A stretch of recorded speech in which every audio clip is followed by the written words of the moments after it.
is MC Fireside Chats, a weekly show featuring conversations with thought leaders, entrepreneurs, and outdoor hospitality experts who share their insights to help your business succeed. Hosted by Brian Searl, the founder and CEO of Insider Perks, and powered by insights from Modern Campground, the most innovative news source in the industry.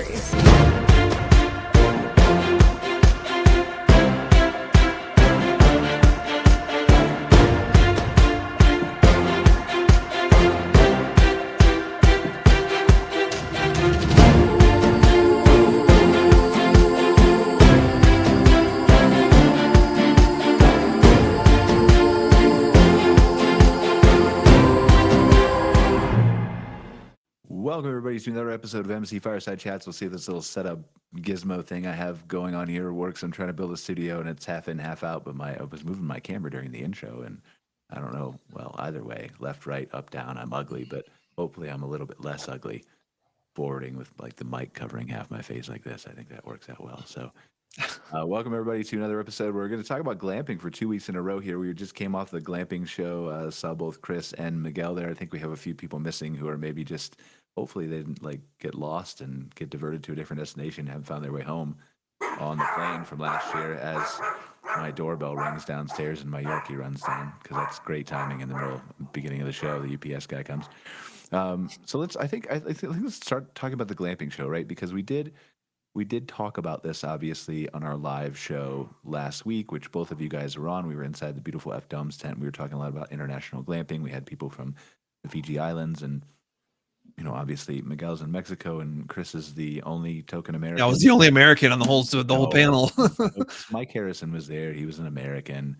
I'm I guess American. So. I've left, right? But still an American. So we're an international group of people. Yeah, we were very nice. I mean, we had a good show. We had it was a lot of good conversation about that. But I think that we could probably spend a little bit more time about the glamping show specifically. Talking about it briefly, and then given that we just have us two, I think maybe we or us three right together. Maybe we dive into a little bit about marketing, because we never talk about that, and just some of the ways that, because I think that one of the takeaways that I have, and both of you know that I'm never one to talk about our products or our services or what we do from a marketing perspective, but I still think it's a valuable conversation to have once in a while about marketing in general. And I think that, I had a call with Jessica, the new lady from Emerald, who purchased the show yesterday. And she was just talking to me about, we're having the conversations that everybody knows, right? Nothing private, just that there's a lot of new people who come to the glamping show every year. And sometimes a majority of those people don't come back, not because the glamping show isn't good, but because they've been there once, they've seen the accommodations, and honestly, you're not buying a $200,000 accommodation every year, right? So there's no need to do that the way it is currently constructed. But so for all those new people there who are coming there, who are looking to start businesses, they're looking at the land, they're looking at real estate, they've researched all this stuff, and then maybe we'll talk through some of that research process. Maybe that's a good kind of topic for the show too. That Chris, as you get started up, Miguel, as you get started up, kind of what are the things you need to think of that will lead us to marketing to. You need to understand your demographic. You need to have a plan for all this stuff. You need to understand who your target market is really before you start building, or even sometimes before you buy land. But before we get there, let's talk about the glamping show. I know we talked about this briefly, but just for the people who didn't catch our show last week, or I don't know, the last 5 minutes of it were cut off, which was all Greg Emmert missing at the end. So we got the important stuff in if Greg's watching. So let's start with you, Miguel. Obviously, Denver, Colorado, Aurora, Colorado, 20 minutes east of Denver. Longer travel for you, and really, well, for me too, right? But longer travel for you coming from Mexico than it is for Chris, who... Yeah, we got the North American right here. We've got Canada and America and Mexico right here in the room. I think we should change the name to North Mexico, though. I like that sound better. What do you think, Miguel? No, well, I think that the travel thing is not an issue because there are direct flights to Denver, and we can avoided the whole North Mexico issue, Chris. But okay, sorry, go ahead. Yeah. No, but like let's call it Americas, and at the end, the name of the show is Glamping Show Americas. So I think that that's how we'll link Okay, that's fair. All everything right. up. Yeah. But okay, so in my case, I mean, traveling is not an issue, and I think that we can see that by just based on the numbers of Latinos that attend the glamping show. Every year is growing. Yeah. Go ahead. No, please continue. I'm sorry. Yeah, I would agree with you. Like that was to me, like we see those international travelers every year at the show, but it feels like, and it doesn't just feel like it is, it keeps growing. It keeps growing. It keeps growing. Like you had your contingent with you 2 years ago that you brought, and probably there were other people there from other countries last year that maybe I didn't meet, but it just felt like it was much bigger this year. yeah, and my point is that the attendance keeps on growing. I think that one of the novelties in the glamping show was this extended hall that where we have at least 20 exhibitors that we were putting there, and I think that it was a nice touch because it had like it had tents, sorry, walls. So like the wind, or especially on Tuesday, it was pretty cold. So it was a little bit better for everyone. I think that the glamping show, and I think, and I take this from my wife, which it was her first glamping show. She Hmm. told me that um, perceived that most of the attendees they were rookies, or that they were thinking about entering into the industry. I, sadly, this year I got so caught up with so many people wanting to talk and share their projects in Latin America or Mexico, that I was not able to attend the conferences at all. But last year, I met a couple of glamping owners and operators in the States, that I think that potentially one of the evolutions of the glamping show is to have like these regional meetups where like we people that we are getting our hands dirty with our properties.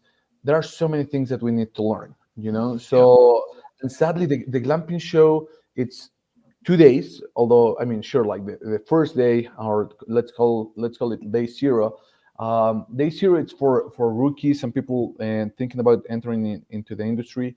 And then day one and two, everything happens so fast, especially on the first day, that on the second day you are very tired. People have to take a flight back home. So I even didn't say bye to you, Brian, and to Lisa. That was my fault. I had to leave. Like I had booked a 6 o'clock flight, so we left at like 3:10. We had to throw our booth in the back of the van. Yeah. But anyway, at the end, I think that the show is growing. I think to me this is the most international show I've ever been part of. And I talked to the new ownership of the glamping show, and I mean, there's some potential for more international shows.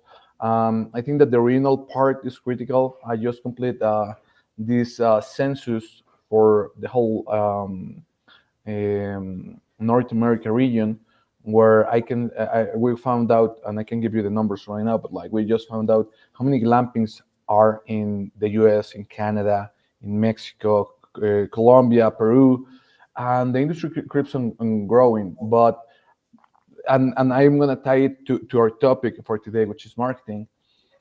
What I told every person that I met, because they were like very excited, like, look, I have this beautiful land, and then like I'm gonna have like this ancient, like this old lady, like my abuelita cooking for people and what's not, and people are gonna love it. And the thing that I told them is, dude, you're entering into a business where marketing is critical. It it potentially will be your largest expense, and if you don't do it right, you're gonna get stuck with that investment. That there's a ticking clock in the back of your head, because at the end, most of the tents, they have a life expectancy. It's not like a hotel that I know that I can Yeah. live it in there for 3 months without doing any maintenance to it. So marketing, it is the holy grail and the most important thing in our industry. But I know. What about you, Chris? What do you think about the I want glamping to show talk to this Chris in year? a second, but I want to talk about what you're saying just briefly for a second because I want to give Chris a chance to give us all his thoughts about the show, and then lead up and then talk about some of the ways that, like, the important things that he got started that led him to marketing, right? But I think, especially now, marketing is critical, right? And we've talked about, like, this is like the Wi-Fi discussion in campgrounds for me, and certainly it happens in glamping resorts too. It's, we've had the same, and we talked a little bit about education with Emerald, both at the show and everywhere else. And they've already, like, they didn't need my opinion. They already know that the education not necessarily can be better, but can be more comprehensive and more advanced and more thorough and for more different types of people, right? Than just the beginners, if that makes sense. And so, but I think that, like, it's the same argument as Wi-Fi. Just going back to what I was saying, you've heard that thing. If you've been to any campground conference in the last 15 years, there's a session on why you need Wi-Fi. If you don't know you need Wi-Fi now, like, you're not going to listen in year 16 or year 17 or year, right? Like, at some point, you've got to create some kind of different education or message, or the narrative has to flip, or you've got to bring data from Scott Barr out and say, like, this is stats that have changed. We've seen an increase in the need for X service, product, whatever. And so I think that's what's the difference in my mind that we'll eventually get to here in this conversation with marketing is marketing has always been necessary. It's changed over the years, how you do it, how you execute it, where you put it, whether it's print or digital or online or social media or whatever the medium is, right? But as we head into whatever we're heading into now with inflation and an economy that is going down, and to where you can't just, like you could even 3 years ago during COVID, just open up a glamping resort and boom, everybody's there, right? Not all of us can take the easy path like Chris did. Oh no, I'm just kidding. The good old days. The good old days. But like now it's different. Now you really have to pay attention to this stuff, because that marketing and the way obviously your products and services matter. Obviously what kind of accommodations you purchase matter. Obviously the service that you have, and whether it's luxury or middle class or, more affordable type accommodations, or like all of that stuff matters to the perception of the guest. But you can't get them through your virtual front door, so to speak, unless you're telling them what you are, what you offer, what your story is. And so obviously marketing is more than that, but it begins with the who am I, what am I offering to you, and why am I different? And the why am I different piece mattered less 3 years ago than it does today. But now they have a choice. And we've seen that on the RV park side in the data too, that the RV park searches are going down. We just released a report last week with Modern Campground. RV park searches are going down in almost every single state, but best RV park is going up. So they're being more selective. So that's kind of, and we'll get into that. But Chris, so talk. Let me talk about the show. The show I go to every year. It's only an hour away from me. So I've been going, this is, I think, my fourth one, something like that. But that's how long I've been in glamping. Once I got into glamping, I was all over this. Most people don't realize that there's really only 2 shows in the entire world that's specifically for glamping. There are a lot of campground, RVs, hospitality galore, hotels, tons of conferences like that. But as far as an expo where you can actually go and see units and get taught about glamping, there's ours here in Colorado, and then in the UK. And our panel was interesting. There were a couple that go to the UK one every year, and they were comparing us to them. It does look pretty good, actually. So we're kind of talking about how the glamping show can get better. We should be clear, it's just stunning, right? Like, I mean, we all know how talented David is and his team is, but he didn't come into glamping, as far as, like, from my knowledge, with that glamping background. He came from his Abilities Expo. He had lots of trade show experience, all that kind of stuff, right? But that just makes it even more impressive to me, the machine that he's built. Sorry, please continue. Yeah, it's a great show, and if the content has become repetitive, maybe it's because we're growing up, and these are just growing pains. We've got to talk about new stuff. We've got to keep. It's such a dynamic field that I kind of applaud David and Ruben and what they've done to the whole show, because it's I learn something new every year. You mentioned Scott Bair. I think his speech is the best of all of them, because it's all about new. It's all about the data that's coming, the research. We have to be research driven and follow that research. I'm one of those that have skipped out on a lot of the sessions because I just know what they're going to say. Yeah. And maybe that's what you said, Jessica. I didn't get a chance to meet Jessica, or I didn't even know that they sold the place. They sold the show. I didn't know that till halfway through the show, and I was like, oh, there's a new owner. It was I just got done talking to David, and he Wow. didn't even mention it. so it's so that's interesting. I've always thought that the show needs to zero in on who their avatar is, and their avatar is really the the landowner who is trying to start a glamping operation, and that's who they're really at. There's a whole bunch of vendors, there's a whole bunch of experts and people who have been down the road and leaders of organizations like Miguel, and we're all serving that avatar. And that's kind of who I try to touch with my glamping guy arm of my business. I have my Monument Glamping operation here. I'm in my home office. We talked about this right before we pressed record, but this is my home office. It's on my property. I've got Must be nice out to this be a rich window. podcast host. Out of this window is actually my glamping operation. I have 8 units. I'm permitted for 12. I've got development going on. I just took down one because we're going to replace it with a hard-sided structure. I've got all of these mechanisms going for Monument Glamping. But then also Glamping Guy is what I was going to the glamping show to speak on. I gave 2 speeches out on the expo there. And I'm really talking to landowners, people who have a piece of property in their family they don't know what to do with. They've got a large property in the country and they would love to, or they already have some sort of hospitality. They might own a campground or something, but they know that glamping is a cool thing. How do I get into it? And that's what they come bright-eyed and bushy-tailed with their minds wide open, ready to learn. And that's what I think the glamping show can amp that part up.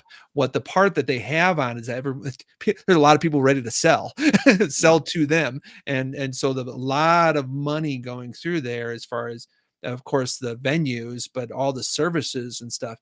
I saw the expo. Well, the expo grew like 50%, didn't it, Brian? I mean, it's like they got a whole new wing. A lot. Like I think It was a lot of vendors last year and maybe 200 this year. But and there was no space in the outdoor expo. There was all the outdoor space there. Yeah, the outdoor they were so crowded. Remember how White Duck used to take up a fourth of the whole place, and now White Duck is kind of pushed off to the side. I had a speech over the White Duck tent, and it's like that's exciting, but now let's lift that educational burden that the American Glamping Association or the Glamping Show could service is exciting, and I think that's where that there's a lack there. We've got to teach this market how to do what we're doing. So that's really what I do is I try to give what I wished I had 5 years ago when I got into it. Yeah. I wish I had a whole curriculum to follow and I knew these common practices in the glamping world. Those things are coming into place, and it's an exciting time to be involved in not only glamping itself, but also kind of the industry of glamping. Well, I mean, I think that what you're talking about is absolutely correct, right? Like, and Jessica from Emerald and the team already knows this, right? But we talked about it very briefly yesterday. And I think it's also one of the most largest challenges that any conference is going to face is the educational curriculum, right? And if you look at, like, we've been going to trade shows for 15 years on the campground and RV park side, and the education, in my opinion, in most of those conferences is still lacking today. And some of that is because of a lack of speakers or a lack of speakers who are willing to talk for free, right? Or a lack of budget to pay paid speakers. But it's also it's so hard to liaison. Like, I did this during COVID, right? Like, we started a virtual conference series where we produced the National Canadian Show and a couple other shows, like, virtually when everything was shut down and nobody could get together. It was like early 2021, but late 2020, right? And that was the hardest part for us. Like, we put together a lineup of I think, amazing education that was 45 different sessions and so many different speakers about the topics that we hadn't seen at shows before, both beginner and middle tier and advanced. But the logistics of all that, I mean, that was probably the thing that sucked up the most amount of my time, and the people who were working with us on that, right? Kara from the Canadian Camping Association, who's used to host the show and is a guest once in a while. Just the back and forth, the dialogue, the what do you want to talk about? What do you want to speak about? Well, that's good, but and so that gets lost in the fact that a lot of these organizations don't have the staff or the time necessary to plan, to research, to recruit, to talk about. And so what you end up seeing, I think, is the best effort that some of these people can give. And this isn't a criticism, right? This is the best effort that their resources are able to give. And sometimes that's this person has spoken 4 times before. I know they're going to be a good speaker. I know people pay attention to them. I know they give valuable advice. I also know they're probably going to say the same thing they said last year, but there's new people with new land and new developments. And so that's going to be maybe okay for my conference, right? Yeah. And so I think where the opportunity, like you said, Chris, is to expand into this new, almost new niches, right? We've got, like, David did a wonderful job, like you're talking about, of bringing exhibitors together, of people who exhibit, who want to sell you stuff, which is great. We need that as a product or a service, both for accommodations and for everything else, like reservation software and stuff like that, accounting and lawyers and everything else. But the niches of like bringing the people back who have already been to the show is one side that we'll talk about in a second. But to your aspect, there's different content that someone needs when they already have a piece of land or when they've purchased a piece of land versus when they've purchased a land and have permitting and now need, like accommodation help, or they need marketing help, or they need to pick their software, or they've got 2 tents and they're looking to expand to 10 and so that's a different education piece that everybody needs.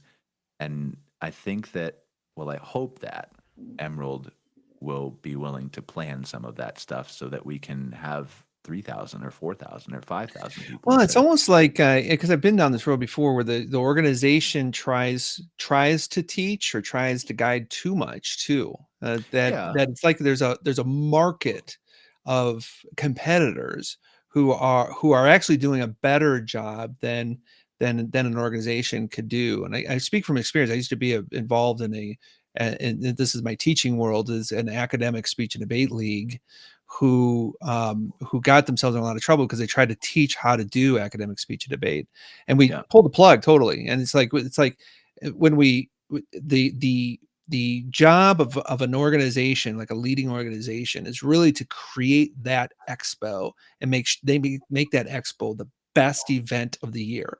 Everybody goes to it. I know a lot of people who are in the glamping who just don't go to the expo, and I'm like, why not? I mean, this is where all of the industry gurus come together, and we have a ball. And the Taco Tuesday is just so much fun. Well, maybe they're not ready for that yet, right? I think or they think they're not ready for it because they don't understand that there's also speakers like you who are at White Ducks area talking about things like this, right?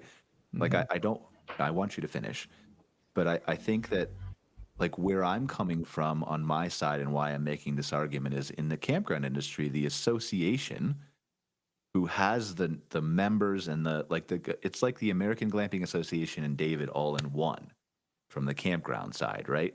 So I think you're right from a David perspective that I think maybe, I don't want to say his wheelhouse is the expo, right? But it is. Whereas the AGA would be better programmers. Is that fair? I think so. I don't know. I think there's room for what you're saying, but I think the association is better suited to program than perhaps an expo vendor or expo. You understand? I think to most people, they see them as the same thing. American Glamping Association, the Glamping Show America, it's almost like they're merged. They're so closely related that people don't realize they're 2 separate entities. That's true. And they work together so well too. So I think this is kind of an interesting side point. But having an expo, or having the show be a place where all the minds of the industry come together and share what they know best is exciting to me. Mm-hmm. If I don't know if the powers that be will be listening to us or not, but it's like if a kind of like a conference that you go to, like Comic-Con or something like that, or I go to these conferences, and I like the ones that just pump me up and get me so excited about the business that I'm in. Um, and I might veer off and do things my way, but that's okay. Everyone loves that diversity and loves that ingenuity in the market and wants to keep that. Once that, what I would warn an organization, because I've seen this, we've all seen this in organizations. If the organization tries to say, but this is the pure way of doing glamping, that Well, would be no, yeah, you don't disappointing. want That would that. be I'm not here that for would be that. Yeah. disappointing. Well, I kind of get that flavor. There was one. I There was don't like there. yeah, we went through that whole thing with and I'll just, Ojai, that was Arvik years ago, tried to put out a standards for RV parks, right? Like the Mhm. intention is good. What ends up happening is not. Yeah, right, right. I agree. Um, and yeah, but yeah, I think the glamping show is gonna continue to be awesome for the nearest future, and we'll see what Emerald comes up with. Go ahead, Miguel. Sorry. Yeah. yeah, no, I think, and I love that you mentioned Scott Barr's work. I think that gives us a good guide on what's going on with the industry. So if you let me, I would like to provide to our audience a couple of insights.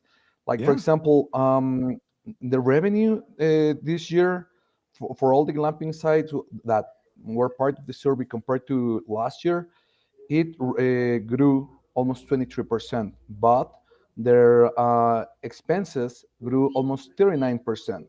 So at the end, it is showing us how it is more expensive to run the business. And I'm pretty sure that if Okay. we break down the cost, it has to do something with the marketing, you know? The other thing is that the ADR, it only grew 8.6%. Well, the ADR is the average daily rate, how much you charge per night per room, which I think that it's, I mean, even though that glamping it's a new lodging category, I think that those huge growths that we saw before, I mean, they're not in there as much, you know. The other thing that it was very interesting is that at least 70% of the operators that were part of the survey, they have been in the business for a little bit over 2 years. So Okay. going back to, okay, like people they go once to the glamping show and why they're not coming back, I think that we have to cater, and I include myself, but we have to cater the content to these people that they say, okay, yeah, maybe when I started my glamping operation, going to the glamping show, it was a great investment. But then going back every year, not as much because I took as much knowledge as I could, you know. The other thing that it is pretty interesting is that, of course, like every year, funding is the main barrier for the industry. But the second one, and I'm going barriers to growth. Number one, financing, which is funding. Then local ordinances and regulations, which I think that it has decreased a little bit because I think that municipalities they already know what lamping is, so it's easier to get the permits. And then it is staffing, which is pretty interesting because at the end, since we're charging premium, I think that the staffing is very important. And then on the other side, resources needed. Financing is number one, and then number two is marketing. And I think that, and I've seen this in Mexico, at least in Mexico, in the last, I will say, 5 months, at least 6 glamping sites have come my way. Like, hey, I'm selling my business because I didn't got the promised results, you know. Yeah. And that's why I keep on telling people like the first thing that you need to understand is that you're in the marketing industry. And that starts with the type of tent that I'm going to set up. That starts with the location where will be running my business. And then, okay, at the end, the industry is growing quite a bit. So, for example, from my data, there are a little bit over 2,100 glamping sites in the US alone, you know. Okay. So that number is quite interesting because at the end I wonder how many of those are making a profit because at the end, based on Scott Barr's numbers, it says that the average glamping site, your margin on revenue, it's a little bit over 30%, which I think that it's a healthy margin. You But said when you take 30% into or consideration the cost of acquisition for the land, the cost of the tents, that initial setup, it is crazy. But yeah, at the end, I clarify, sorry, you think said that 30% because I didn't get a chance to how attend the the session. market, how the glamping show will grow, it will be with internationalization and catering to us guys that have an operation up and running like Chris has, which I'm gonna put him on the spot. But next year, I hope that he lets me stay in his lamping site at least one night just to get a vibe for it. I'll Of roll out course, the you're more carpet than for well. you, Miguel. You're in. I'll bring some tequila bottles along with me. Sounds like a plan. But yeah, yeah. So at the end, I think that how I'm seeing the industry is that we're maturing, and that's all of us, you know. So that will be quite interesting because at the end, it's like any demographic, you know, like you see these new kids, me included, you know. I remember in 2021 that I was very excited, and then like the industry was so small that now, like fast forward 4 years or 3 years after, Yeah. I mean, I get along with everybody, and they know me, I know them. But my point is that our needs are changing, Yeah. you know, like the sun and times are changing, you know. So it will be very interesting. And marketing, it is the most important thing if you want to have a healthy and stable business, which is something Hmm. that I don't think that right now people are taking into consideration. Because of course it is nice that in the conferences they say, okay, yeah, like we're going to have this person talk about nice experiences and what's not. But okay, I know that Brian, he's a numbers guy like I am, and I know that Chris, you are as well. At the end, we have that in common. uh, but for example, the first thing that I tell people is be prepared to spend at least 10% of your revenue on marketing. And that only goes to the platforms, Facebook, Google, TikTok, whatever. Yeah. And if you're not prepared for that, that's when you crash and burn. Yeah, it's and you guys can hear me okay, right? I don't know if my Yeah. you guys hear me? Okay, Yeah. cool. I wasn't sure because I asked Miguel, was that 30%, Miguel? Can you hear me? That Scott Bear said was the margin? The margin, Yeah, on yeah, the you said it was 30%. 30, okay, 30%. Okay. I was just making sure I didn't know if you said 3 or 30. I hadn't heard you the first time. Um, yeah, like I mean, I think from my perspective, like everything is marketing, just like you said, right? Like from the moment you decide that you are going to potentially, possibly purchase a piece of land and maybe have glamping on it, everything is marketing.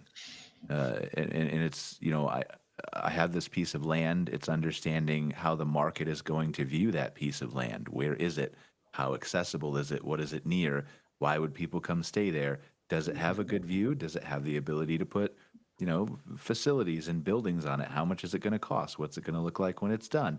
How do I get my stat? Like all that stuff is everything is marketing. Every way that people perceive your property or you or your hospitality or your service or your attitude or everything is marketing, right? Now that's all not accounting for your 10% stuff. But when you say that marketing is the most important thing, it is from the day that you decide to do that. And then it funnels into, well, all right, now I've decided that not even bought my land yet in my mind, right? But I've decided that this might be a good spot for glamping. Who is my demographic? Are they going to come from a city that's 10 minutes away or 2 hours away? Are they old? Are they young? Are they male? Are they female? Are they, right? Like, what am I going to specialize in? What's my niche? Are they families with kids? Are they older couples that are luxury demographic that don't want any noise and from kids? Do I need amenities? Do I need swimming pools? Do I need a concierge? You got to figure all that stuff out. You got to figure out, and again, it's not that there's a code that you have to crack that says, I got it. This is it. I have my whole plan. I know exactly how it's going to go, and it's never going to deviate. It's going to be perfect, right? But you have to at least have an idea of, I think, and then look at people like Scott Bear who can help you do feasibility studies too, and just kind of understand that this is my starting point. I, I don't know, but I have a pretty good idea that if I buy this piece of land and put it here, not only is it financially feasible for me to build a glamping site, but it's financially feasible for me to attract the audience that I'd like to attract because there's enough of them that will probably come here. Fair? Yeah, no, and I completely agree with it because for you know what, like I've been meeting so many persons that have told me like, Miguel, I want to get into the glamping industry because I have land. And what I've told them is that sadly, land for glampings is a commodity, Yeah. because sure, like you in your head, you might think that that's like the correct spot, And for example, in my case, in our case, in my company, Nantli Living, we own 4 glamping sites, but none of those are in the south of Mexico, which you will say, okay, but that's where most tourists are, and that is because um, at least the current glampers, the people that go to our glamping sites, they're not international people.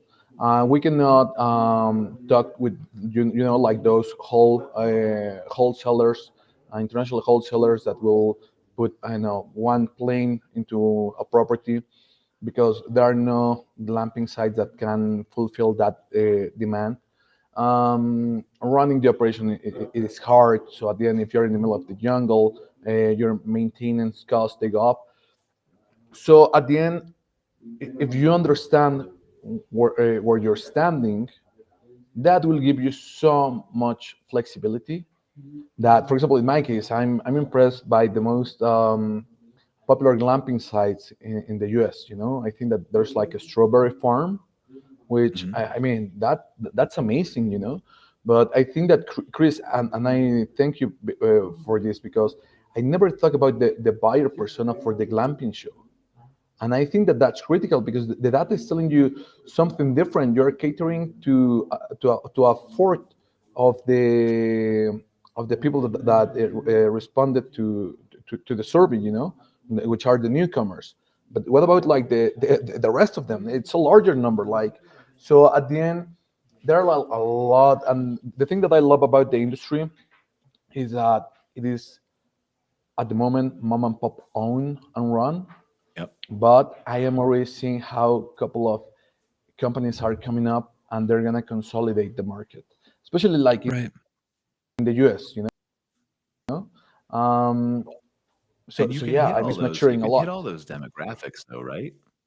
Like you can hit all the different demographics, but again, that's the planning. And sorry, I want to let you finish it. Just you can hit all those demographics, but it's a question of like, how do I do that in a way that causes people to want to spend $1,500 to fly here, $200 a night to stay in a hotel, all the food, all the beverages, all the meals, all the everything like that, right? Because that was a much easier sell 10 years ago when you had to Google and there was very little information about glamping online. Now there's way more information about Google or glamping online. But even 5 years ago, you still had to go to Google and search and read and go There back was no and review. glamping guy 5 years ago, There was but no now there. glamping guy 5 years ago. I was going to reference ChatGPT, but obviously the glamping guy is much better than that. But either way, right? There was no resource. There was, and now there is, and now you can go to ChatGPT and type in a question and say, and again, that's not that you can get all the answers from ChatGPT, that this is the Bible that you should always follow, but it's a starting point, and it's enough to say like, what you need to program for is the experts who have done it, who aren't going to be coming out of their voices, their expertise, their experience aren't coming out of ChatGPT. The information might be, but it's a whole different thing to hear it from somebody who's actually done it in person. Yeah, I'd like to see more of those people up on the stage. People who are Yes. actually Well, that. like glamping operators. Yeah. We see a lot of people who are capital lenders, kind of industry leaders, or people who have come from the RV industry and the camping industry. But really people who are checking people in every day and who are successful. Like Bing Doll was a Bing Doll. I forget his last name, out in Open Sky. I mean, I kind of eat his stuff up, and Irene out in Michigan. Hmm. Those are people who they build something, and then now they're kind of they're kind of surprised themselves. It's like, oh, it worked.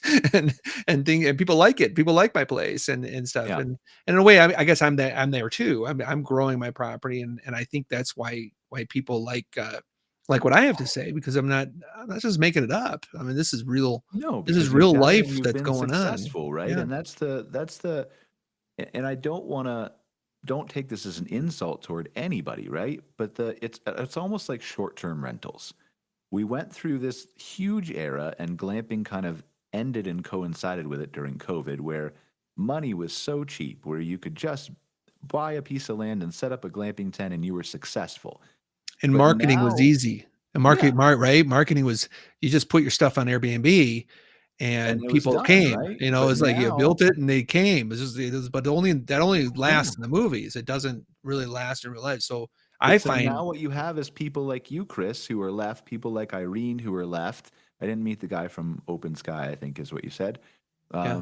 But like you're left with those people now who have proven not only can they buy land, but they can research and they can market and they can build and they can adjust and they can adapt and they can make a profit and they're here. Mhm. And on top of that, they're willing to talk to you and give away all their shit for free, Yeah. right? Can Yeah. I say shit on a podcast? I don't know if I can, but anyway, I did. I think I have a little thing here. Like I can beat myself, but anyway, go ahead. So, yeah, like this here. Can I do? Oh yeah. Yeah, on my little board. So, anyway, okay. So please continue, Chris. Sorry. Well, I was just saying that my thought was that marketing 5 years ago was really easy, and that kind of opened the door for operators. You know, I say Airbnb movement was incredible, and I kind of wanted a piece of the action when I put my tent up in my backyard. I wanted to do what my kids were doing. My adult children were actually buying properties and renting them out and making a bundle back then. And I wanted a piece of that action. So And I when don't my regret any of it because it got us to where we are today. yes, but now the tension to keep those filled, because I feel like Airbnb has kind of gone down in visits, and people just aren't as reliant on them as they used to be. And this is my hunch, and I think Scott Barrett references too, talking about how people are going to more direct bookings and trying that. And me personally, I see those anecdotally. I see those numbers where I am getting more direct bookings, and those customers are better, and they actually sign up for my email, and I'm able to keep that communication, that They're way relationship with better. them. Like if you just look at even hotels, right? Like when I go to Europe or when I went to Slovenia, like once you have an idea as a guest, and I'm not saying this is everybody who books directly with you, but a large chunk of those people are aware that Airbnb is charging you fees, Mhm. either through what you're telling them or what their knowledge is. And so just the very sense of like, I want to help an operator avoid those fees is probably going to make them in 99% of cases a better guest. Yeah, and there are a few of those who want to, and they recognize that, and that's nice of them. And those are the customers you want. But Right. really, when you get an Airbnb person, sometimes they are more loyal to Airbnb than you, and they are on Airbnb's um, uh, Rolodex, if you may, because they like the relationship they have with Airbnb, not necessarily you. I Right. don't get very many return guests from Airbnb, but Because the they want direct unique bookings I do. stays. They Yeah, want like if they've yeah, experienced you already, right? They want something new. yeah, yeah. And the idea of marketing is also understanding your market.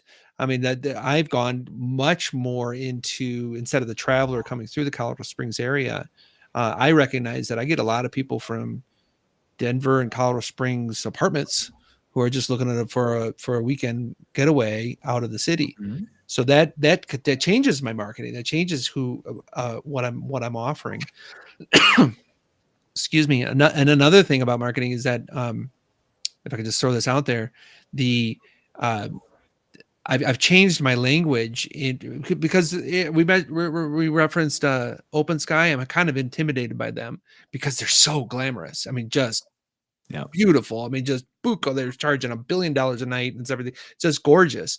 But that's not me. I mean, that is not going to be, and I should not try to be me. I'm more hands off camping. This is, and then I'm knocking their socks off. You know, they get the bed, they get a propane fire pit, they have a Set flushing toilet. You know, expectations. they're really pleased with what they get. Rather than if they come here expecting Open Sky, they're going to be sorely disappointed.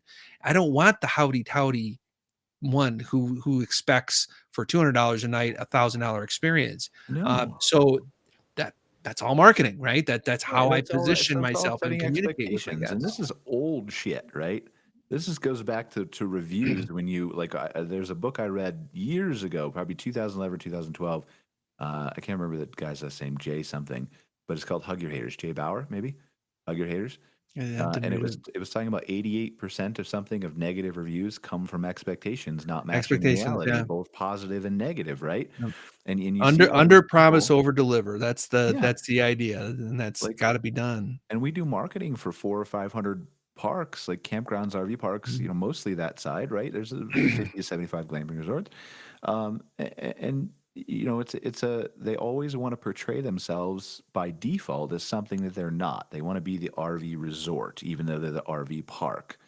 And what they don't realize is that just in hindsight does them more harm than good in the long run, even though they might attract a few more people in the short term, or they might pull more people with an RV resort, but those people are going to be unhappy. They're not going to come back. They're going to have too high expectations.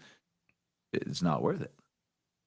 But they shouldn't stop anybody from getting into it. I think it was a couple episodes ago. I remember Angele Miller and I really got into this conversation, because here we are 5 years into it, and we're just discovering things about ourselves and how we position ourselves that we just couldn't foresee 5 years ago when we got involved.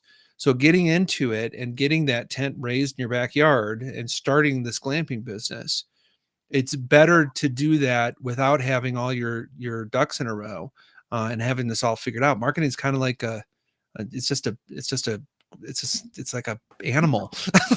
It just moves, and then you just have to keep working at it. Like, first of all, do we have a hard stop in 10 minutes, or you guys want to just keep talking about marketing for a little bit? Because I feel like I don't want to turn on this whole conversation if we only have 10 minutes. I'm fine. Well, I do have to leave at 1, but all right. No, sorry. So maybe we'll save the whole cold water on the whole thing. But no, we're still rolling here. This is keep going with it, man. I think that there's a difference between the basics of marketing and the advanced marketing, and I both agree and disagree with your point, Chris, because before you get started, you don't need to have everything perfect. You don't need to research. You don't need to know every single marketing strategy any more than you need to know every single accommodation option available out there for you, or every single type of demographic that lives in the city that's 20 miles away from you. You just need to have a starting point and understand that your market is there, and then have a base understanding of these are the things that I need to do to target them, which is not as hard as it sounds. I need a website. I need to run advertising. I need to figure out how I'm going to take online reservations, right? Like, that's really, like, how do I get my name out there on Google Maps and Apple Maps and everywhere else? And that's really it. Like, if you're, and those can all go on after you put it up on Airbnb. You can start with an Airbnb. You can start with Airbnb venue, and then you should have a website, right? It's my opinion, right? Like, again, you don't need anything fancy. If you're starting off with 1 or 2 tents, you certainly don't need to hire me. Like, go to a GoDaddy or a Wix or a Squarespace and just throw something up there that's good enough for now, right? But have an online presence, because if one person finds you through there that didn't find you through Airbnb, that still saves you 20% of money. It's a chunk of change, right? And that's really all you need. Yeah. Like we have people call us, and they're developing these huge luxury RV resorts, and it's the same answer for them, right? You need an online presence. That means you need a website, and you need ways for people to find that website through Apple Maps, Google Maps, social media, whatever else. You need your name out there. And then you need a plan to advertise until you have a following on social media or organic SEO done, or a better marketing plan in place. And that's all you need. Stop spending any more money until you actually are open and making revenue. And I think that makes sense, but also there's a major trend right now that maybe, I don't know if you guys are aware of not, but for example, platforms like Booking.com, which is the largest OTA in Mexico and in Europe, they are now they have this status called gatekeeper, because at the end, the European Trade Commission, what they found out is that all the different things that they impose on properties, it will hurt their revenue, and at the end, it will only make them dependent on these OTAs. So I think that going direct booking is not a nice to have. It is a mandatory. It's a must.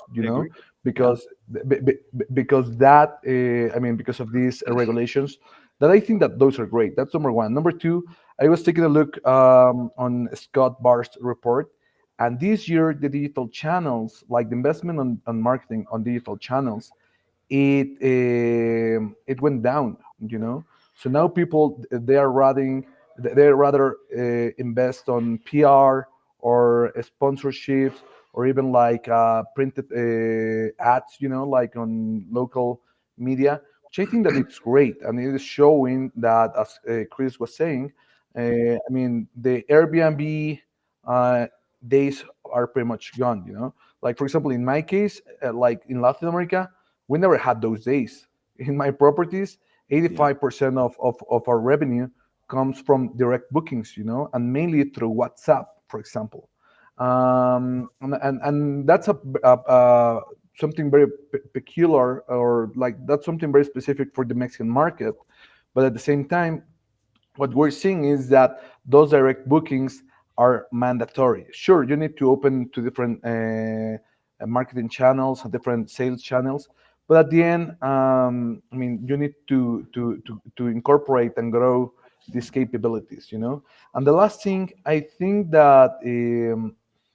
The glamp I mean, we're gonna start seeing a couple of places closing, which is the hard truth in life, you know, that the ones that don't perform well will close. But I think that this is the moment, a very critical moment in the industry, where every operator needs to understand what they want to do with their property. Do they want a long-term business? Okay, what do I need to do in order to have that long-term business? Was it just a trend or a fade? I mean, you better like cut your losses, you know.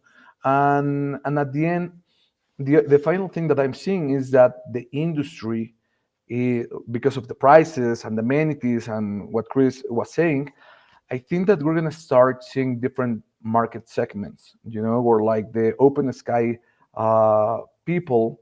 Sure, I mean they will go to open sky type of glamping sites, whereas there's other like for example, like in the states, like a Motel Six, it's a huge Yeah. chain, you know. So Which we're just gonna got bought, start by the way. seeing, But anyway. yeah, like in my case, in my properties, I don't want to go like full on the $1,000 rate, you know. I rather like do the $100, like at the end is margin to occupancy rate in like volume. And I think that the money long term, it's on the volume, and we need to take a page from what the people with the all-in resorts have done, you know. I don't think you're wrong. I think that we are also, though, headed into an economy where the luxury segment is still spending and other people are cutting back. So I think that's a challenge. Not that that means that you should go luxury or not, right? But that's a different challenge that people have to account for. Like the $1,000 a night people are still going to spend $1,000 on glamping, no matter probably how bad the economy gets. You know, like I can't afford to spend $1,000 a night on glamping, right? So, like I think there's that, and we see that in luxury travel too. On the RV resort side, that RV resort searches are up, RV park searches are down. Again, best is up, you know, and all that. So I think that's a headwind. But then I think you also bring up an important point about direct booking. Like direct booking doesn't have to necessarily be I have to commit to this huge expensive software or, you know, sign up for a camp spot or a new book from the camping industry.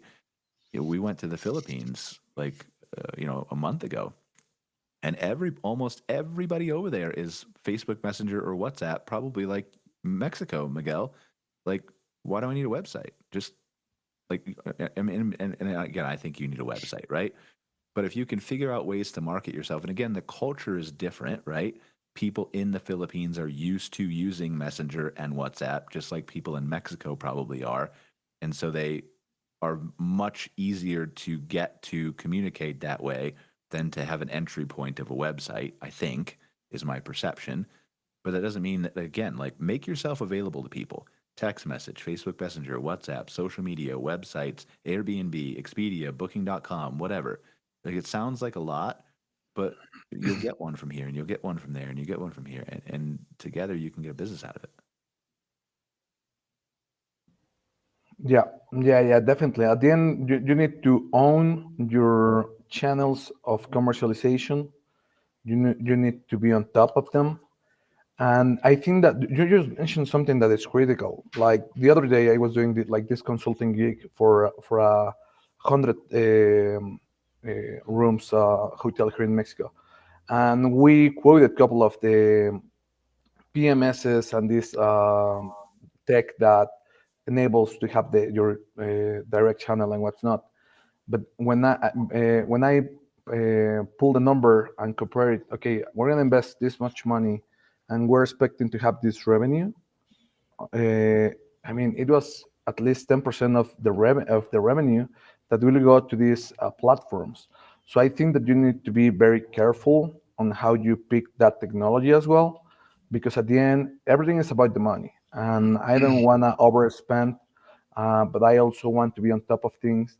And so, yeah, at the end, it's great. Again, like the industry is maturing, the glamping show is maturing, and this type of conversations they just add up to the knowledge that is currently out there. Yeah, I mean, it's the old adage you have to spend money to make money, right? Like you go to the glamping show and you look at the accommodations are expensive. Sure, you could go to Walmart and buy a $30 Coleman tent and put it up in your yard, and maybe you could attract a couple people who would stay there on a budget if you had a nice yard with, near a river or something. But ultimately, you got to spend money to make money. That Coleman tent is not sustainable long term as a glamping option, right? And it's the same with marketing. It's the same with anything you do. You've got to spend money to make money, and you can try to avoid it for as long as possible. But so just think about where you're spending that money. Is it on the accommodation? Is it on the people? Probably the two most important things, or the marketing third, or is it on the OTA? Where would you rather have the money spent? I'd rather have it spent on my people and my accommodations.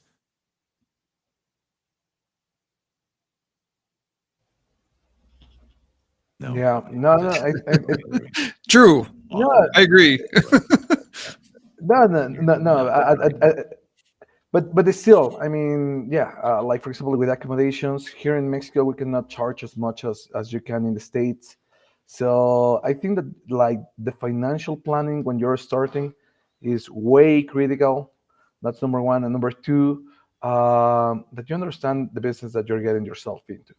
And this business, I think that long are the days where you, as you guys were saying, like that you will set up a tent in your backyard, and that will be it. It is sophisticated in itself, which is great. But at the same time, um, there are so many new challenges, which I think that it makes it exciting, because at the end, you have to be on top of things. Yeah, I mean, and again, you can go, Chris, if you need to go, please. Sorry. Well, I want to say goodbye to everybody. Well, you can say, go, okay, say goodbye. Okay. Well, actually, I do have a class that is on my website, glampingguy.com. That starts on October 21st. Easy Okay. entry to the glamping business. So if anybody's watching and wants to have a free online course to go through to introduce them to glamping, go to glampingguy.com, and I got my stuff there. And if you guys want to jump in there too, it's all free. So go ahead, and Miguel and Brian, just jump in. I think you'd enjoy the class. Awesome. Appreciate it, sir. Thanks for being here, Chris. All right. Take care, you guys. Thank you, Chris. You betcha. Take care. And we won't stay like too long. I'm sure I have meetings I need to be on too, Miguel. But just to wrap up the conversation, right? Like I think, yeah, there's so many variables and so many things to think about when you're starting a business. And I certainly I know how to start a business. I don't know how to start a glamping business, right? But it's not all fun. Like, and you've got to do that hard work, like coming in from the ground up and understand that this can be enjoyable, it can be fun, it can be a passion. Like I come to work every day and I'm super excited to be here, right? And then as soon as I sit down at my desk, it's like 72 fires hit me all at once. I'm like, was I really excited when I woke up this morning? I can't remember. But and I still am, right? But it's you have to plan for the stuff. You have to think about it. What is my market? What is my accommodations? All the things that we've talked about. I think that we're in a great industry, man. Like I cannot recommend people enough to join the industry, but I think that you have to be prepared for it. And I mean, You have to with be creative. the You got to be creative. oh yeah, Or have I somebody say with you on your team who is creative, right? Because it's just like we've talked about it. It's no longer enough to set up the bell tent in your backyard. but there are ways that that could also work too if you were creative, right? And I'm not advocating to set up the Coleman tent in my backyard, right?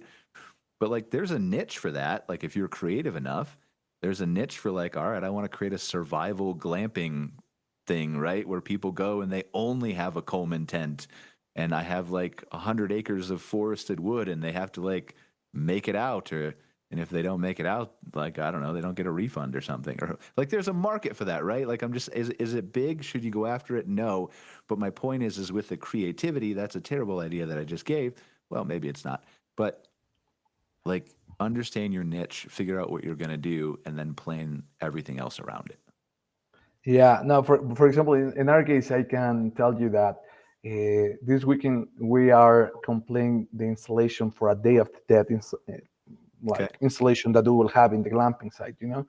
So it will be all about people like experience this thing in a new way, and then I can stay in there, and then I can take pictures, and it's Mm-hmm. just a great thing, man. Like creativity, I got my mind blown away by this guy from Pakistan. I don't know if I introduced you to him, but anyway, like he was showing me how he had like this glow in the dark murals, you know, Okay. that I mean, I don't think that you will even care where you will be staying, that you will be more impressed on the murals that he had in there. So it's a lot of things, and at the end, keeping things local.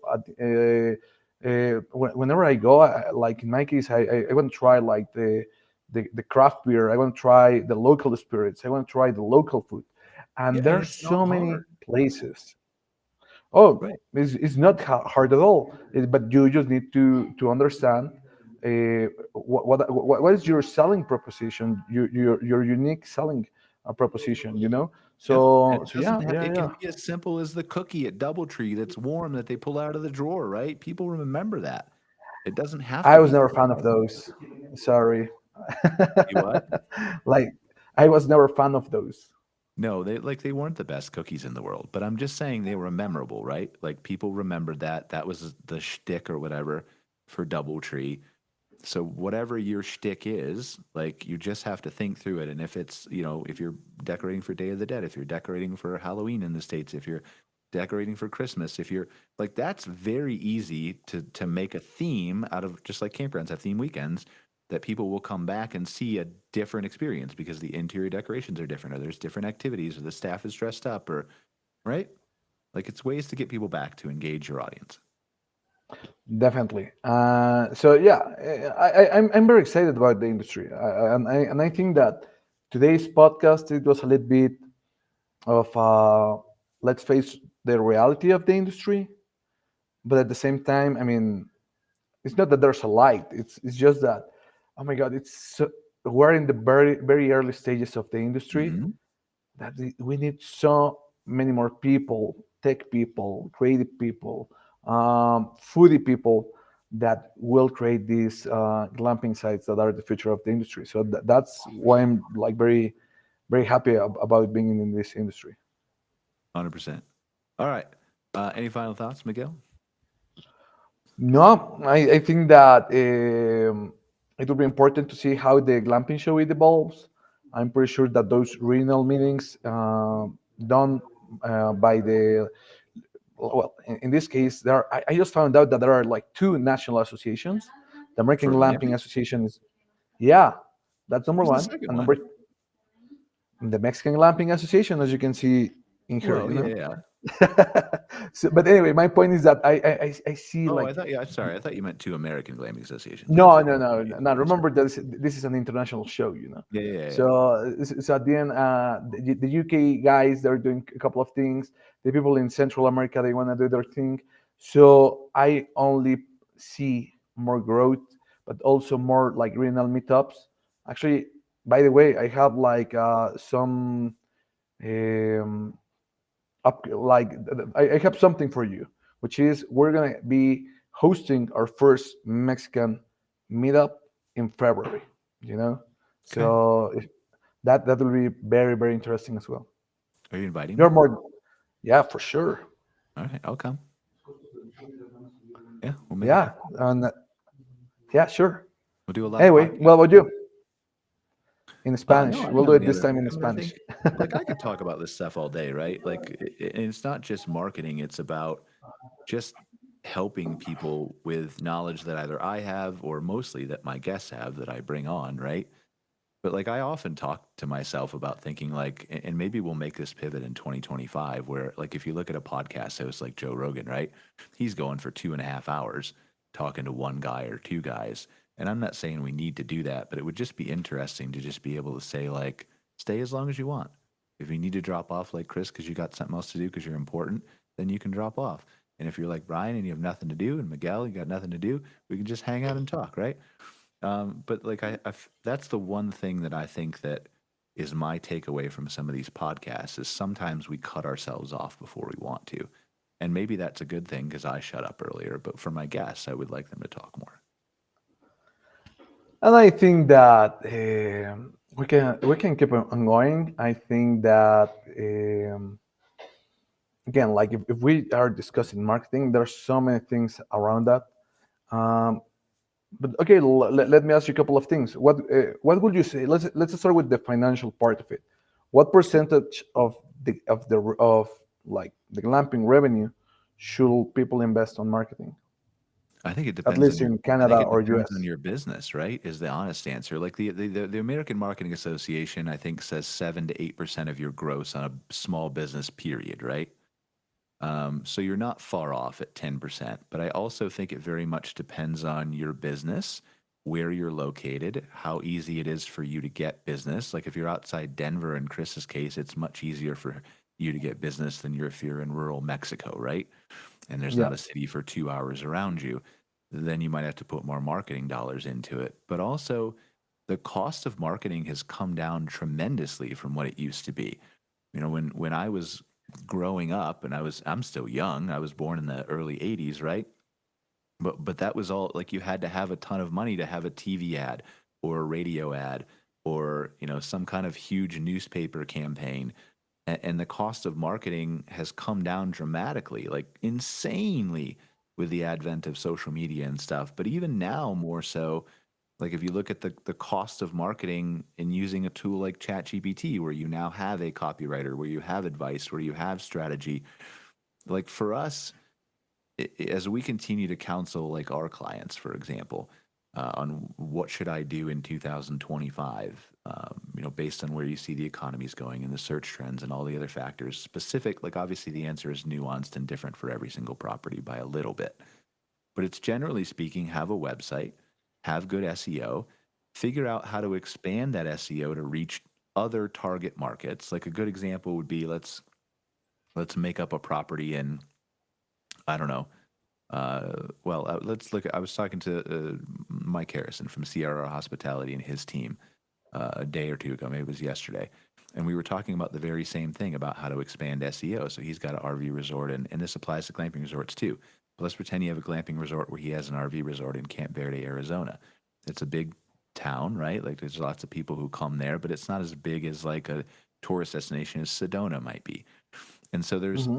like for SEO, reach out and look past where you're already targeting. Yes, the main core crux of your SEO should be focused on the city and the area that you're located in.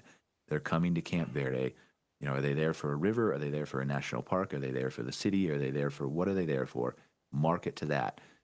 And don't change the targeting. Don't try to target all the places all at once from your homepage, for example, but build a page that targets Sedona, that talks about why people who want to visit Sedona should come glamping in Camp Verde because it's quieter or there's more accommodations or you're more luxurious.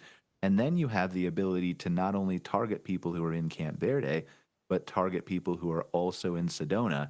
And the Sedona page can rank for Sedona and the homepage can rank for Camp Verde. And then you can have pages on cabin rentals and glabins. I just made up that word. How do you like that? That's not bad, actually. Yeah. Glampings and yurts and base these things on data. If you're working with a good partner for your marketing, they can pull this data and they can look at what people are already searching for.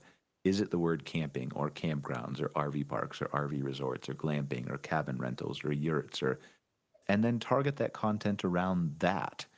And that just brings you more eyeballs and it's like ultimately, depending on your website designer and if they're charging per page or per hour or whatever, like it's not necessarily free, but it's way cheaper than constantly spending $3 to $5 a click on Google Ads forever, or 20% on Booking.com or whatever that percentage is, right? And so that cost has gone down because you have now the ability of, whether you do your own website on Wix or not, you can write all that copy in ChatGPT for free. You don't have to hire a copywriter anymore. You can go to Wix and you can create, like, again, it's not going to be as good of a website as a lot of marketing agencies are going to build you, but you can add a page in Wix with a website builder template for basically free, and then throw the copy on there from ChatGPT and put a couple pictures up and you're done. Like, again, is that going to be the best SEO in the world? No, but it's better than what you had before. Yeah, So, yeah, yeah. like, again, just thinking through those ways that you can take strategy and you can deploy it in a way that long term is going to benefit your business, because it's not sustainable to hang your hat on Airbnb for 15 years and not have direct booking, as an example. Which I've met a couple of properties that they only sell through the OTAs, like Airbnb, like Mhm. Booking.com. At least in Mexico during the pandemic, they shut down operations for 2 months. So those properties that they will only rely on these OTAs, they were in a bad spot. But yeah, well, and I mean, this is me being a fan of everything that you're doing with AI. It is impressive, and I think that right now, yesterday, I was taking a look on this WhatsApp event that was held here in Latin America. WhatsApp in Latin America is gonna start processing payments. So Yeah. I think that the website will always be critical, and SEO. I mean, those are like But 101. Like also, things that, yeah. yeah, you need to incorporate that. So what I'm perceiving is that we are getting closer, and this might be in the upcoming 18 months, where like properties, the marketing side can be run by one man. You know, Of so course it it's like the can. Matrix. Like Neo, like boom, I know kung fu. So Yeah. it's kind of funny, and the online presence is growing. It's growing. It's growing. LinkedIn is exploding. Um, TikTok. Oh, I have this insight for you, my friend, and to Okay. everyone that is watching the show. Did you know that from the 10 most searched properties in Mexico, thank God 3 of those are ours, but the other 7, it's because they went viral on TikTok. So Doesn't you surprise need to me. do, yeah, yeah, Doesn't of surprise me course. at all. And then I started running like correlations between different KPIs that we have. And the most important thing is not how much money you invest in marketing. So at the end, creativity in the age of AI, which I think that might be an interesting topic for an upcoming show. It's critical, man. So it is impressive. And as you said, um, the other day I was talking with this media outlet in Mexico, and I was telling them that I consider myself a crypto guy, and it's not sure. I love crypto and everything that is involved with it, but I think that crypto is the outcome of several technologies coming together in one Yep. place. Blockchain and And everything. Yep. glamping, yeah, and glamping is the same. Why? Because it is decentralized. I mean, there are glamping properties that are outperforming hotels in revenue, which is Mhm. crazy. As you said, you don't need those traditional media expenses. I remember that back in the day here in Mexico, only like the Hyatts and the Marriotts and a couple of properties. Those would be the only hotels that you will see, or that like their information will reach out to you. Yep. And then the third one is that. So we have decentralization, we have the low cost on marketing, but also the experiential part of things. Oh my God, it's so So unbelievable. important. Yeah. And so yeah, I mean the industry. I think that uh, yeah, it's so important. You can incorporate the 3 of them. And glamping, now that we have the Starlink and these satellite internet Mhm. capabilities, it's only gonna get more decentralized, which is even greater. off-grid technology. Oh my God, it's crazy. Yeah, and I don't like I will say that I agree with everything that you said except for like almost the spend. I don't even think it's the spend anymore, right? Like thinking is free. And this is what people kind of, and again, we'll have a separate like discussion, or like I want to try to amp up my content outside of the show too. You know, maybe we create a dedicated glamping type show where we have just, you know, one-on-one talking or something like that, right? But so we can delve more into these deep topics. But if you look at things like thinking is free, and we talk about AI, like people say they don't know what to do with AI. Like go to ChatGPT and say, I don't know what to do with AI. It will answer you and it will tell you what to do with AI, right? And so I don't think people quite grasp the fact that thinking is free now. And so if you look at something like you were talking about TikTok, again, I don't want to veer into AI here because we might have enough time, but I probably am supposed to be in a meeting right now or something. Like if you look at TikTok, it's all about the algorithm. The algorithm is going to know, does know your guests and who your potential guests are 150,000 times better than you could ever hope to, no matter how much work you put in. And the algorithm is only getting better every single minute. And so it's not necessarily about how much money you have to spend. It's the content that you're writing that the algorithm wants you to write that will reach the people that you need to reach. So if you write for, and I know this sounds counterintuitive, forget writing for the people, write for the algorithm. And if you write for the algorithm will find the people that you need, and you won't have to do anything. And you don't necessarily need to go viral, like, right? Like that's always the kind of the chase or the carrot or the, you know, I need to reach 2 million people to be successful. No, you don't. If you reach 2 million people and 50 of those people book, that's great. But if you do targeted outreach and the algorithm finds the exact people you need and you don't go viral and you reach 200 people and 100 of those people book, that's way better, right? Like I'd rather have the 100 people than the 50. Who cares if they saw my business? I want the people who are putting money in my pocket. And so Yeah. it's just, and you can go, we've done this. We've hacked this with social media at Insider Perks months ago, where with the Facebook specifically, because that's where we do you know, a lot of our work on the RV side more than TikTok because we don't produce the videos, and a lot of people don't. But we went into ChatGPT, and like it's not quite as easy as this, but you can start with the basics. And we went to Facebook Insights and we looked at all of our posts for the last year, and we looked at what performs well and what doesn't, and you can see that what has the most reach. Just forget about clicks and likes and all that. What has the most reach? Because that's the algorithm deciding that. And you can see if you go post to post what the wording is, what the topic was, and you can quickly see what performs better and what doesn't. And then you can take that content and throw it right into ChatGPT and say, like, I want to go after Facebook's algorithm, and I'd like to, you know, make this more targeted and more enhanced. What do you know about Facebook's algorithm? Great. Here's 10 example posts of things that performed well and 10 that didn't. What are the differences? And then it'll tell you, here's the tone of voice. Here's where the wording is placed. It's shorter, it's complex or unstructured sentences. And the call to action is at the beginning of versus the end. And it uses hashtags or it doesn't. It uses emojis or it doesn't. And and it'll tell you all that. And then it'll write perfect posts for you. And again, is that going to go You got fired up, every man. time? But well, that's what I'm saying. Like, just use, like, it's free.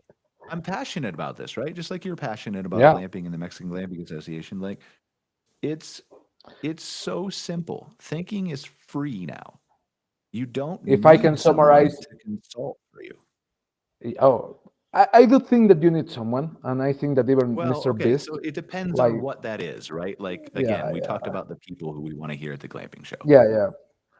No, but my point is that, okay, if I can summarize everything that you just said, and actually I run it by numbers, the most important KPI to grow your revenue, it's impressions.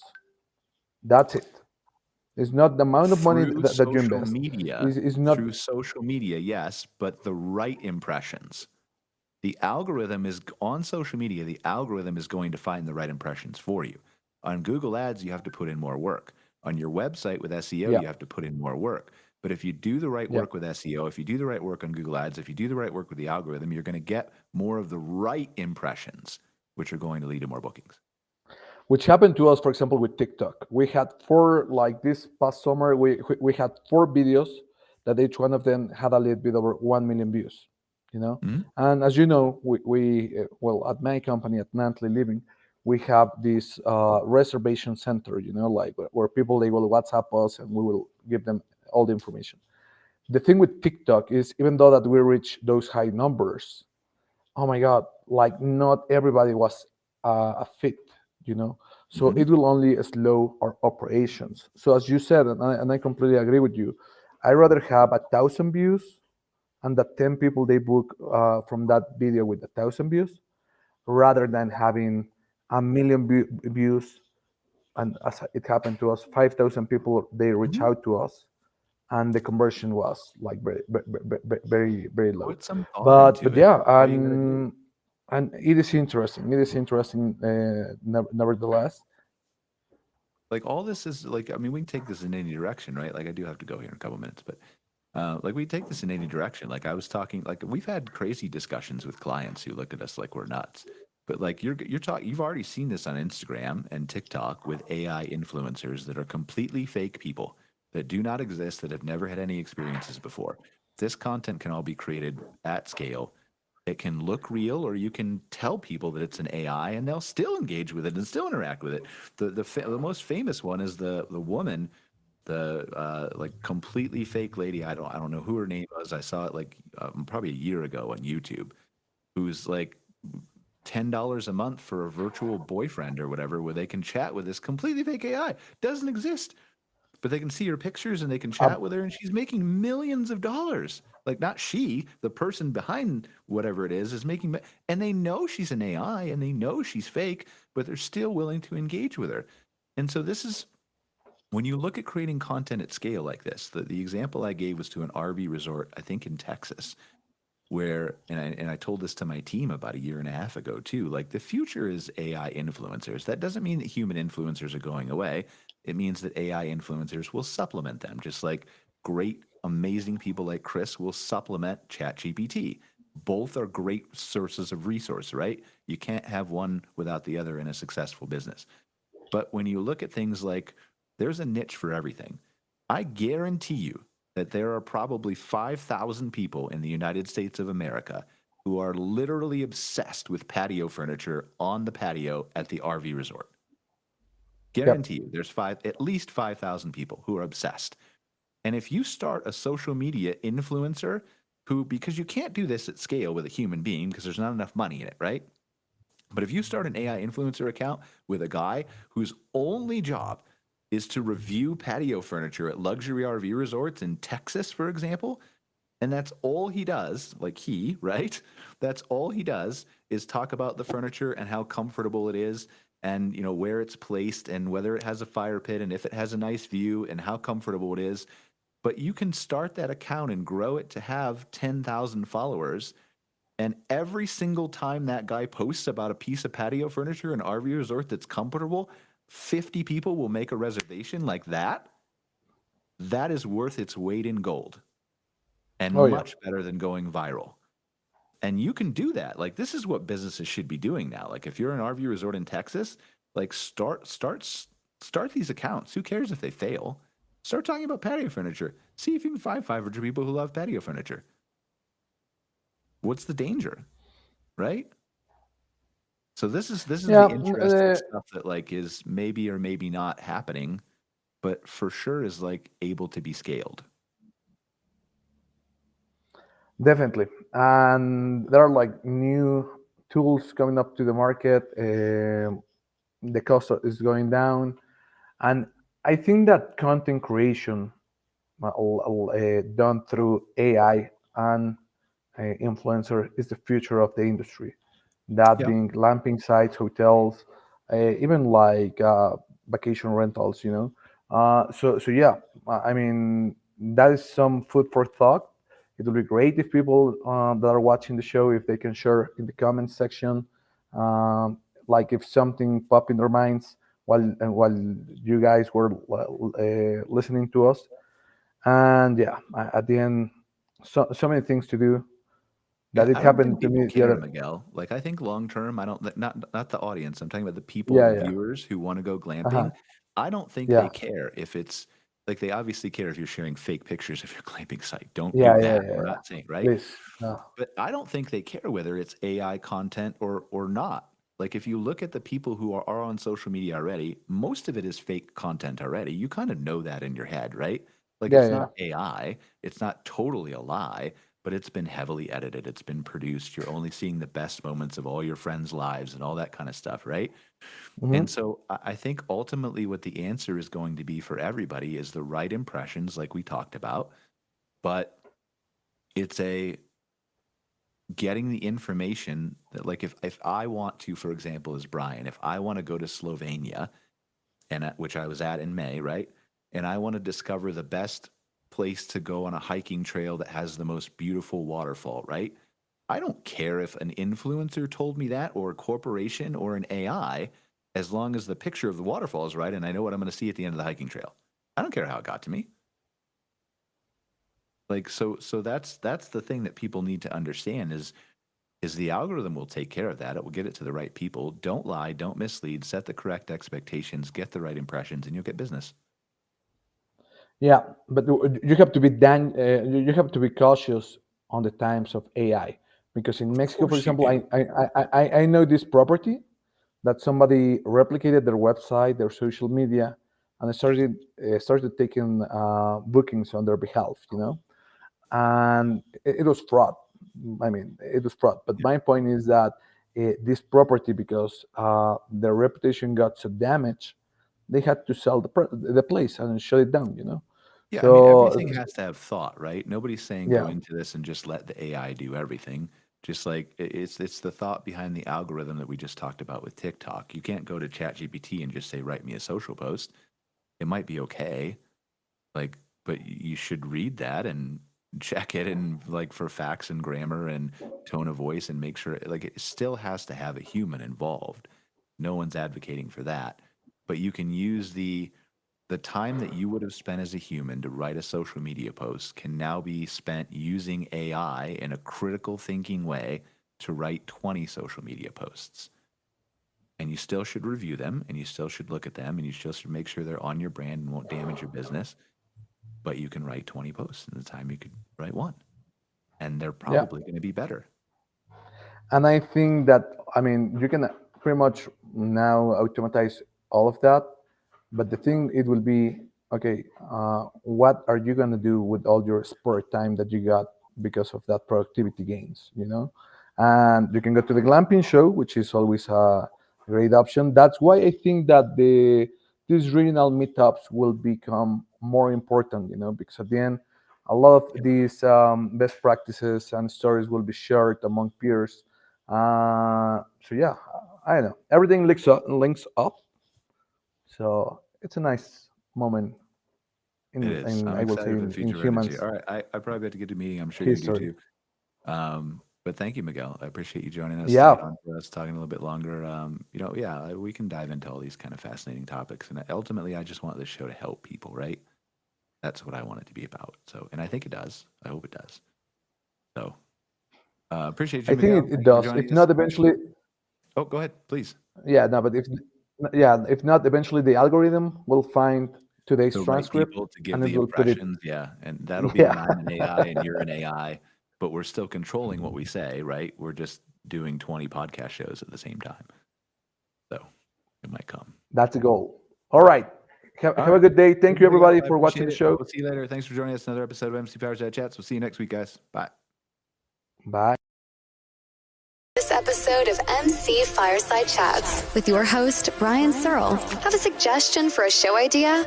Want your campground or company in a future episode? Email us at hello@moderncampground.com. Get your daily dose of news from moderncampground.com. And be sure to join us next week for more insights into the fascinating world of outdoor hospitality.